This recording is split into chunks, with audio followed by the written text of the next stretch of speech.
Heard my husband, Richard, charged $100 an hour for private tutoring. A student of his, Chloe, was practically begging me to save a spot for her. In my past life, I felt sorry for her and agreed. A month later, rumors spread like wildfire across the school that Richard had put his hands on her during their tutoring sessions. The day the school issued the official suspension, notice Richard locked himself in his study and never stood on a teacher's podium again. Our daughter, Haley, was pointed at by her classmates who whispered, "Your dad's a creep." She cried every day and refused to go to school. My mother-in-law, Nancy, had trash thrown at her at the local grocery store. The neighbors avoided us like the plague. Meanwhile, Chloe took a minor bruise report to a local news station for an exclusive Brave Girl Speaks Out interview. She walked away with a $300,000 settlement from the school and was praised all over TikTok as a hero for speaking her truth. But now, I had been reborn. Chloe pushed open my office door, looking desperate. "Please, Sophia, just let me join Richard's prep class. I really need this." I sat behind my desk, my face completely expressionless. "Sorry, we aren't doing private tutoring this year." Chloe froze. She clearly didn't expect me to reject her so flatly. The office was dead silent. Paul, who worked at the desk next to mine, peeked over his partition. Chloe lowered her head, clutching the straps of her backpack so hard her knuckles turned white. Her voice sounded fragile, like it was about to crack. But I asked around. They said Mr. Richard always takes a prep group before the SATs. My math score is terrible. He's the only teacher whose explanations actually make sense to me. "Sophia, I know my family isn't rich, but I'll find a way to pay the tuition. I promise." I had heard this exact speech in my past life. Back then, I was stupid. I thought I was helping a struggling kid survive the college admissions race. I had even paid for her first week's fees out of my own pocket. And what did I get in return? She dragged Richard into the mud and stepped on my family's bleeding bodies to climb her way to fame. Looking at her watery, innocent eyes, now my stomach churned with pure disgust. "Chloe, the school adjusted the curriculum this year. Richard is not taking any extra students." Her lips trembled. "Can I just stand in the back of the classroom then? I won't take up a seat, and I won't distract anyone." Number. What if I only listened to the last 10 minutes of number with every no? I dropped. The look of victimization on her face grew deeper. Soon, a few other teachers gathered near the office door. One of them whispered to me, "Sophia, she's practically begging you. Don't be so heartless. Yeah, her scores are tanking. If she doesn't get them up, she'll have to retake the SAT next year. Poor girl. Richard is used to working hard anyway. One more student won't hurt him." I looked up at them. In my past life, it was these exact guilt trips that backed me into a corner. Just help her. You're both educators. You shouldn't just care about the money. It's a kid's future. Don't be so cold. Yet, when the scandal broke, these were the very first people to run away and delete us from their contacts. No one remembered that they were the ones who forced her into our lives in the first place. Seeing people take her side, Chloe's tears fell even faster. "I don't want to cause trouble, Sophia. I just really want to go to a good college. My dad's back is ruined from construction work, and my mom washes dishes at a diner. They told me if I don't get a scholarship, I can't go." She bent forward, trying to give me a dramatic, apologetic bow. I moved fast, stepping aside to avoid it. "Don't do that." She froze mid-motion, a flash of humiliation crossing her eyes. I stared at her coldly. "If you want to study, do it, but don't put on a show in my office." Just then, Mr. Harrison, the vice principal, walked in, frowning. "What is going on here?" Chloe looked at him like he was her savior and immediately turned to him. "Mr. Harrison, I wanted to sign up for Mr. Richard's math prep class, but Sophia said he's not doing it this year." Mr. Harrison glanced at me. "Not doing it? Why wasn't I informed?" I replied calmly. "Richard's schedule is completely packed. He doesn't have the time or energy for extra work." Mr. Harrison's face darkened. "Sophia, you work in administration. You know we have to look at the bigger picture. Chloe is one of our priority students this semester. Richard is one of our top teachers. He shouldn't be picky about his students." I let out a soft laugh. "Mr. Harrison, are we talking about an officially approved school program or an unofficial private arrangement?" He choked on his words, unable to answer. The office went completely silent. Private prep schools have incredibly strict rules. Annie, after-school tutoring must go through the school's billing system. Schedules, invoices, and parental consent forms are mandatory. In my past life, Chloe's smartest move was framing a standard after-school Q&A session as a private, secret meeting. This time, I was going to leave her zero gray areas. Mr. Harrison cleared his throat. "Of course, it is an official school program. Great, then we'll follow standard protocol. We'll use the AV recording room. We need her parents' signed consent, and all tutoring sessions must take place directly under the school's security cameras." Chloe snapped her head up, her face turning pale for a split second, but Mr. Harrison didn't notice. He just nodded. "Fine, let's do that." I looked at Chloe. "Hear that? If you really want to study, we play by the rules." She bit her lip, waiting a long time before finally nodding. "Okay," but the sheer resentment in her eyes did not escape me. That night, I pulled Richard out onto the balcony. He had just finished grading a mountain of tests. His glasses were still resting on the bridge of his nose, and he looked exhausted. "What is wrong, babe?" I looked at him, my throat tightening. The last time he stood on a podium in my past life, he looked exactly like this. A crisp, white shirt, black-rimmed glasses, and chalk dust on his cuffs. But later, he would flinch every time his phone buzzed. The vile comments online had acted like razor blades, slicing away his dignity piece by piece. He had done absolutely nothing wrong, yet he was forced to explain himself over and over again to a mob that didn't care. "There is no smoke without fire," they had said. I took a deep breath. "Starting tomorrow, you are never to be in a room alone with Chloe, not even for a second." Richard blinked in confusion. "Chloe, the girl who came by today? Yes. Is something wrong with her?" I wanted to tell him everything about the past life, but the words got stuck in my throat, coming out as, "I had a really terrible nightmare." He didn't laugh at me. Richard was always like that. Even when things sounded ridiculous, he would listen to me seriously. I described what Chloe might do, framing it as a dream. He said he would be careful. I shook my head. Being careful isn't enough. I slid a piece of paper across the table to him. It was a list of 10 rules I had drafted. As Richard read through them, his brow furrowed deeper and deeper. "Sophia, do you know something I don't?" I stared into his eyes. "I just know that human nature is sometimes much harder to solve than any math equation." He fell silent for a long time, then folded the paper and slipped it into his pocket. "I trust you. I'll do it." The next day, Chloe officially joined the 6-person AP Calculus prep group. I personally moved the class to the 3rd floor AV room. When Chloe signed the attendance sheet, her fingers hesitated. I stood beside her. "Any questions?" She looked up, offering a sweet, innocent smile. "No, Sophia, you've thought of everything." I smiled back. "We have to protect our students and our teachers." The voice recorders were standard school equipment. Serial numbers, checkout times, and return logs. Everything was strictly documented. They were meant for resolving classroom disputes, but in my past life, nobody had thought to use them. This time, I wasn't letting a single detail slip through the cracks. For the next 2 weeks, Chloe was on her best behavior. She was so quiet that I almost thought I had successfully rewritten our destiny. But by the 3rd third week, she started testing the waters. When the bell rang and the other students packed up and left, Chloe stayed behind, holding her workbook. Mr. Richard, could you explain this problem to me one more time? Richard glanced at the door. The female teaching assistant I had assigned immediately stepped into the room. I'll stay and listen too, the assistant said with a polite smile. Chloe's expression stiffened. Never mind, I'll just figure it out at home. Another time, she collapsed in the hallway, clutching her stomach right as Richard was walking by. Mr. Richard, I feel so dizzy. Before Richard could even speak, I stepped out from around the corner, with the school nurse right behind me. What is wrong? Let's get you to the clinic. Chloe gasped when she saw me, panic flitting across her face. I think my blood sugar is just low. I'll be fine if I sit down. Then she started sending late-night messages to Richard on Snapchat. Mr. Richard, I really can't take this pressure anymore. I don't want to live. Can we please just talk? Just between us, please don't tell anyone. In my past life, these exact screenshots were leaked and edited into a viral video. If their relationship was totally innocent, why did she only reach out to him? The internet had screamed. This time, Richard didn't reply. Instead, he took screenshots and posted them directly into the school administration's group chat, tagging the school counselor and Chloe's homeroom teacher. Within 10 minutes, the school counselor contacted Chloe's parents. When Chloe came to school the next day, her eyes were red and swollen. She marched up to my desk, her voice dropping to a cold whisper. Sophia, I trusted Mr. Richard. Why did you have to turn this into such a massive deal? I looked up. Because your life is more important than your secrets. She stared at me. At that moment, the fragile, victimized mask she wore slipped. Just for a second. You really know how to play the saint, don't you? I closed my file folder. And you really know how to act. Her expression shifted, but then she quickly lowered her head and let out a soft, mocking laugh. I have no idea what you were talking about. I ignored her, but I knew she wouldn't be able to hold back much longer. A month later, on a Friday afternoon, the parent group chats exploded. I was in the administration office verifying the schedule for the next week when my phone started vibrating violently. Seconds later, someone dropped a link into the school's public forum. The headline made my eyes burn. 18-year-old prep school student breaks down. I am too terrified to go to class after what my math teacher did to me. The thumbnail of the video showed Chloe in her school uniform, her eyes swollen like plums, sobbing into the camera. I hesitated for so long, I didn't know if I should speak up, she whimpered. He is a highly respected teacher, and I am just a student. That night, after everyone left, he kept me behind. She didn't finish the sentence, but the silence she left was more damaging than any direct accusation. The comment section was already in a state of absolute fury. Another monster hiding behind a teaching license. The school needs to fire him immediately. It takes so much courage for a young girl to stand up like this. Doesn't this guy have a daughter of his own? Does she know what a creep her father is? My hand shook so violently, I almost dropped my phone. The ghost of the internet mob from my past life was clawing its way back to me. A second later, Richard called. His voice was steady, but noticeably hoarse. Sophia, don't look at the internet. I could hear a massive commotion on his end of the line. People were shouting in the hallway. Mr. Richard, did you really do it? Is the school calling the police? Are Chloe's medical reports real? I closed my eyes, forcing myself to breathe. Where are you right now? The third floor conference room. Mr. Harrison called me in to explain. Don't say a word. Wait for me. I slammed the phone down and ran out of the office. As I passed the middle school building, I saw my daughter Haley sitting in the corner of her counselor's office. She was clutching her backpack, her eyes bloodshot from crying. On the desk in front of her lay a crumpled piece of paper. Scrawled on it in black marker were the words, "Creep's daughter." My brain went entirely numb. In my past life, this was the exact moment Haley stopped going to school. She had locked herself in her room, asking me over and over again, "Mom, Dad isn't a bad guy, right? Tell me he didn't do it." I walked in and knelt in front of her. Haley, the moment she saw me, she burst into tears. "Mom, everyone is saying Dad did something horrible." I pulled her into a tight embrace. "Your father did nothing wrong. And this time, I am going to make sure everyone shuts their mouths." Her tiny body trembled in my arms. I handed her over to a colleague I trusted completely, then turned and stormed upstairs. The hallway outside the conference room was packed with people, parents, teachers, board members, and a few strangers holding up smartphones to film. One woman in a beige blazer and heavy makeup had her phone camera pointed directly at the closed door. I recognized her instantly. Amber, a local influencer who specialized in social justice content. She was also Chloe's cousin. In my past life, she was the mastermind who packaged Chloe as the ultimate victim. She had edited out all the logical loopholes in Chloe's story, leaving only tears and dramatic silences. She had gained millions of followers off those viral videos. Later, she even launched a masterclass on her TikTok, teaching young girls how to protect themselves from predators, making a fortune in the process. As I approached, Amber was speaking directly into her live stream. "We are currently live outside the administration building at prep school. The teacher in question is inside, but the school administration has been completely silent. We have to ask, is academic prestige being used as a shield to protect a predator?" The surrounding parents started chanting in agreement. "Make him come out. Stop hiding him. Suspend him now." I pushed the heavy double doors open. Inside the conference room, Richard sat on one side, his face completely pale. Mr. Harrison stood at the head of the table, sweating profusely. Chloe was curled up in a corner, a blanket draped over her shoulders, her body shaking as she sobbed. Next to her lay a medical report, soft tissue contusion. I looked at those words and wanted to laugh. They didn't even bother to change their script from my past life. Mr. Harrison looked at me like I was a ticking time bomb. "Sophia, thank God you are here. The situation is completely out of hand. You need to convince Richard." I asked coldly. "Convince him to do what?" He lowered his voice, leaning in. "Just have him issue a temporary apology and step down for a few days. The school will offer Chloe some financial compensation to quiet down the media. We need to stop this from escalating." I stared at him. Richard did absolutely nothing. Why on earth should he apologize? Mr. Harrison's face turned red. "This is not the time to be stubborn, Sophia." Chloe suddenly let out a loud, dramatic wail. "Sophia, do you think I am lying?" She lifted her face, tears streaming down her cheeks. "I know you are his wife. Of course you don't believe me. But what girl would ever make up something like this? Why would I put myself through this nightmare?" Amber's camera immediately shoved past the doorway, aiming straight at my face. "Sophia, as a woman, why is your first instinct to protect your husband instead of supporting a vulnerable student?" I looked straight into the camera lens. In my past life, this exact question had nailed me to a cross. The moment I tried to defend my husband, the internet branded me as an enabler and an accomplice. This time, I wasn't going to let them control the narrative. I pulled out my phone, unlocked it, and dialed 911 right in front of everyone. "Yes, I'd like to report a crime. We have an active case of extortion, defamation, and malicious slander taking place right now." The entire conference room went dead silent. Chloe's crying abruptly stopped. Amber's smug smile froze on her face.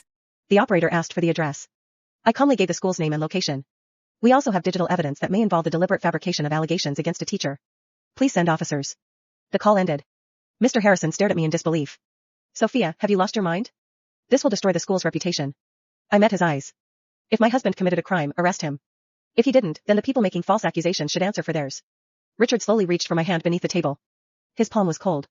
But it was steady. Amber recovered first. She laughed into her live stream. Everyone heard that. Instead of comforting a traumatized student, she's threatening to criminalize victims.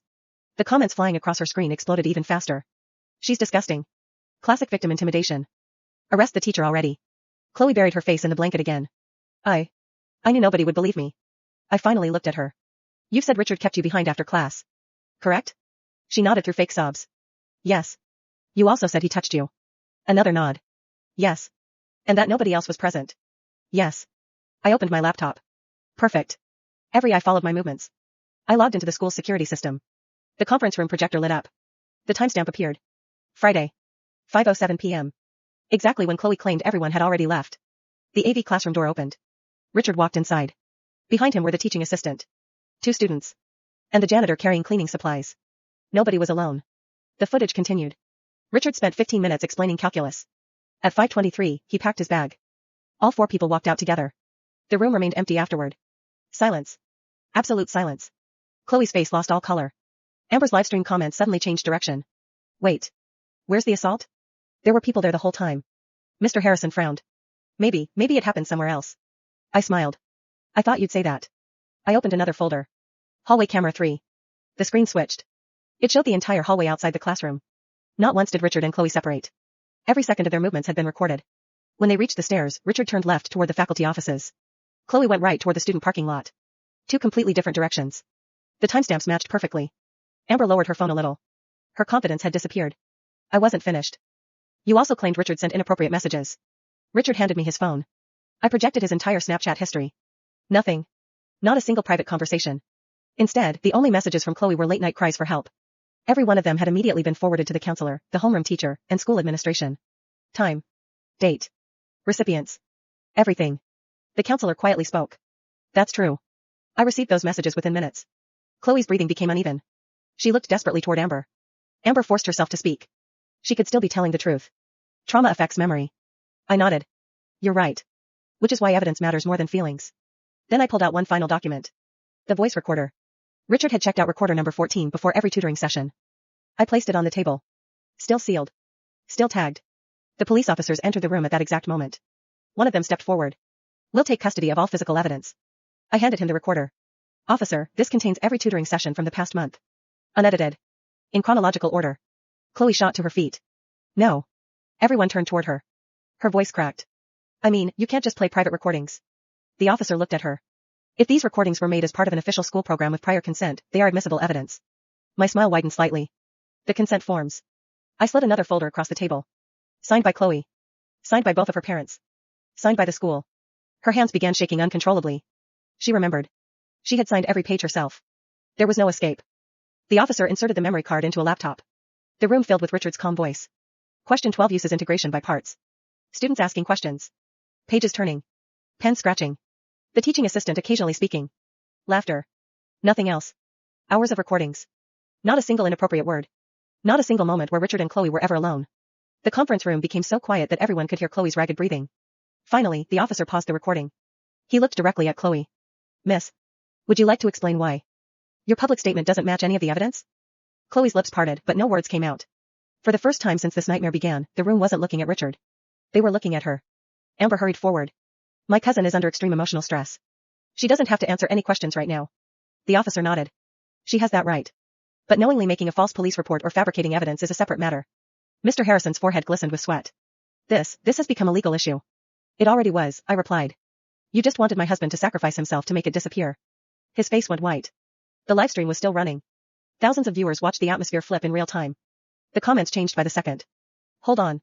The recordings are real? Why would she lie? Something isn't adding up. Amber quickly tried to end the broadcast. Too late. Millions had already seen it. Just then, one of the officers received a call. He listened for a moment before turning toward me. Mrs. Sophia. You mentioned extortion during your emergency call. Do you have evidence supporting that allegation? I do. I plugged a flash drive into the conference room computer. This came from an anonymous email I received 2 days ago. The screen displayed a series of screenshots. A private group chat. Its title was simple. Justice for Chloe. Amber's smile disappeared. Her own profile picture was visible beside dozens of messages. One message stood out. Don't accuse him directly. Cry. Let everyone imagine the rest. Another. If the school settles, don't accept less than $300,000. Another. The medical report only needs a bruise. Nobody can prove where it came from. Then the final message. Once Richard loses his license, we'll sell the exclusive interview. The views alone will make us rich. The room erupted. Parents shouted. Teachers stood from their chairs. One board member slammed both hands onto the table. This is criminal. Amber lunged toward the computer. Those screenshots are fake. I never wrote that. I've already anticipated that, I said calmly. I handed another document to the officers. The anonymous sender also included the original export file with metadata. It contains device IDs, timestamps, and message hashes. The officer skimmed the report. We'll have our digital forensics unit verify everything. Amber suddenly looked at Chloe. What did you do? Chloe's face crumpled. I didn't. Amber grabbed her arm. You promised me you deleted everything. The room fell silent again. Amber froze. She had realized too late what she had just admitted. One officer immediately stepped between them. Ma'am. I suggest you stop talking. Amber slowly released Chloe's arm. The color drained from her face. Richard finally spoke. His voice was calm. I taught mathematics for 23 years. I stayed after school for students. I gave free lessons to families who couldn't afford them. He looked at Chloe. I even believed you wanted to learn. His disappointment hurt far more than anger ever could. Chloe burst into tears again. Only this time. Nobody moved to comfort her. Outside, phones buzzed nonstop. The headline that had accused Richard only an hour earlier was already being replaced. Breaking, evidence casts serious doubt on students' claims against teacher. The tide had finally turned. And this time, it wasn't my family standing in front of the firing squad. The police separated everyone into different rooms. No one was allowed to leave. Amber demanded a lawyer. Chloe kept insisting she had misremembered what happened. I never said he assaulted me, she whispered. People misunderstood. The officer placed his notebook on the table. The video released under your name states, I am too terrified to go to class after what my math teacher did to me. You repeatedly implied criminal conduct. You also accepted interviews reinforcing that implication. Chloe lowered her head. I was emotional. Meanwhile, the digital forensics team arrived. Within 2 hours, they confirmed the screenshots had not been altered. The messages had originated from Amber's phone. Several had also been sent from Chloe's account. One investigator walked into the conference room carrying another report. We recovered deleted messages from cloud backups. He handed the file to the lead detective. The detective read silently before looking at Chloe. You discussed creating visible bruises. You discussed timing your interview before the school board meeting. You discussed demanding a settlement. You even talked about making sure there was never a witness alone with Mr. Richard because that would ruin the story. The room went deathly quiet.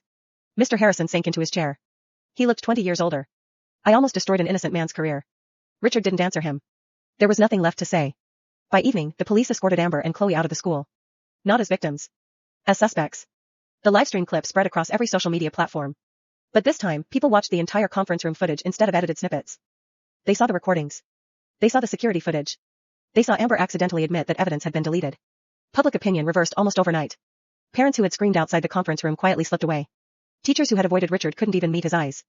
The next Monday, the school board held an emergency meeting. Mr. Harrison stood at the podium. His voice trembled. On behalf of the school, I offer my deepest apology to Mr. Richard and his family. We failed to uphold due process. We allowed public pressure to outweigh evidence. He then announced several new policies. No teacher would ever again meet a student without documented supervision. Every tutoring session would be recorded. Anonymous accusations would be investigated immediately, but no disciplinary action would occur before evidence was reviewed. The motion passed unanimously. A week later, the police held a press conference. Amber was charged with conspiracy, attempted extortion, and defamation. Chloe faced charges appropriate to her role, including filing a false report and participating in the scheme. Civil lawsuits quickly followed. Richard sued both of them for defamation. Our attorney also named every media outlet that had published accusations without requesting evidence. Several issued public apologies within days. Others quietly settled. The biggest surprise came a month later. One afternoon, another young woman contacted the detectives. Then another. Then a third. They had all known Amber. Each admitted they had once been encouraged to exaggerate or fabricate stories against employers, professors, or supervisors in exchange for media attention or settlement money. The investigation expanded far beyond our family. Amber's online empire collapsed. Sponsors canceled every contract. Her followers disappeared almost as quickly as they had arrived. The woman who had built a career by judging others now faced judgment herself. That evening, I picked Haley up from school. She climbed into the car with a huge smile. Mom. I looked at her through the rearview mirror. What is it? She grinned. Someone tried to apologize today. Oh? They said they were sorry for calling Dad a creep. I reached over and squeezed her hand. And what did you say? She thought for a moment. I told them the truth matters. Tears filled my eyes. In my previous life, that little girl had lost her childhood because adults chose rumors over facts. This time, she got to keep it. 6 months later, the courthouse was packed. This time, Richard didn't walk in as the accused. He walked in as the plaintiff. The evidence was overwhelming. The security footage. The audio recordings. The recovered group chats. The deleted messages restored by forensic investigators. The financial records showing preparations for media deals and settlement negotiations. Even Amber's own livestream was played back, including the moment she blurted out, "You promised me you deleted everything." There was no explaining that away. The judge ruled that Chloe and Amber had knowingly defamed Richard, conspired to extort both him and the school, and caused severe emotional and financial harm. They were ordered to pay substantial damages. The court also referred the criminal findings for sentencing. When the verdict was read, Chloe broke down sobbing. "I'm sorry. I didn't think it would go this far." Richard looked at her quietly. "It went this far the moment you decided an innocent man was an acceptable sacrifice." Then he turned and walked away. He never looked back. A year later, life had finally become peaceful. Richard returned to teaching. His classroom was fuller than ever. Parents specifically requested him because they knew he was a teacher who followed every rule to protect both students and staff. The school permanently adopted the safeguards we had fought for. Every tutoring session was documented. Every complaint was investigated with evidence instead of assumptions. The policies became a model that neighboring schools soon copied. Mr. Harrison resigned as vice principal. In his resignation letter, he admitted that fear of public outrage had clouded his judgment. He publicly apologized to Richard, me, and Haley. As for Amber, her social media empire vanished. Sponsors left. Her courses disappeared. The same audience that had once praised her now questioned every story she had ever promoted. Without trust, her influence evaporated. Chloe never received the fame she had planned for. Instead of being remembered as a brave victim, she became known for destroying her own future through deception. Her scholarship offers were withdrawn. The colleges that had expressed interest quietly moved on. One spring afternoon, Richard and I watched Haley walk across the stage at her graduation. She spotted us in the crowd and waved enthusiastically. After the ceremony, she ran over and hugged Richard tightly. "I'm proud you're my dad." Richard smiled, his eyes glistening. "I'm proud you're my daughter." I stood beside them, listening to their laughter. In my previous life, this moment had never happened. Our family had been torn apart by lies. Richard had abandoned the profession he loved. Haley had carried shame that never belonged to her. Nancy had spent her final years hiding from neighbors. And I had lived every day wondering if I could have saved them. This life was different. Not because evil never appeared, but because I refused to let fear silence the truth. I learned that evidence is stronger than rumors, due process is stronger than outrage, and the loudest voice is not always the honest one. As the three of us walked toward the parking lot together, Richard slipped his hand into mine. The afternoon sun stretched our shadows across the pavement. For the first time in 2 lifetimes, we walked forward with nothing chasing us. Our family wasn't just innocent. We were fine.